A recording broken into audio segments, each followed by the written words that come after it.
প্ৰধানমন্ত্ৰী নৰেন্দ্ৰ মোদীলৈ ৰাহুল গান্ধীৰ one simple question. Himanta Biswa শৰ্মাই দিলে ওৱান চিম্পল এনচাৰ। 18 বছৰৰ ওপৰৰ লোকসকলৰ বাবে বিনামূলীয়াকৈ ভেকচিন প্ৰদানৰ কথা কৈছিল চৰকাৰে।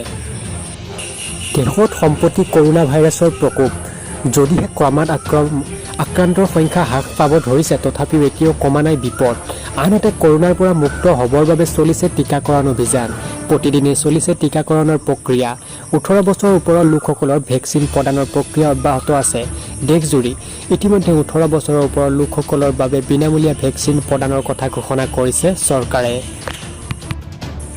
ইয়াৰ মাজতে আজি কংগ্ৰেছৰ যুৱৰাজ ৰাহুল গান্ধীয়ে টুইটাৰযোগে প্ৰধানমন্ত্ৰী নৰেন্দ্ৰ মোদীক ভেকচিন সম্পৰ্কত সুধিলে এটা সাধাৰণ প্ৰশ্ন। যদি ভেকচিন সকলোৰে বাবে বিনামূলীয়া হয়, তেন্তে কিয় ব্যক্তিগত চিকিৎসালয়ে ইয়াৰ বাবদ মূল্য কিয় ল'ব লাগে? প্ৰধানমন্ত্ৰী নৰেন্দ্ৰ মোদীৰ এই টুইটৰ উত্তৰ দিলে অসমৰ মুখ্যমন্ত্ৰী হিমন্ত বিশ্ব শৰ্মাই। ৰাহুল গান্ধীক প্ৰত্যুত্তৰ দি ডক্টৰ হিমন্ত বিশ্ব শৰ্মাই লিখিছে এটা সাধাৰণ উত্তৰ। 18 বছৰৰ ওপৰৰ প্ৰতিজন লোককে মোদী চৰকাৰে চৰকাৰী হস্পিটেলত বিনামূলীয়া ভেকচিন প্ৰদান কৰিব। যদিহে কোনোবাই পইচা দিব বিচাৰে তেন্তে ব্যক্তিগত হস্পিটেললৈ যাব পাৰে। আপোনালোকে চাই আছে big news north east. Subscribe কৰিবলৈ একেবাৰে নাপাহৰিব।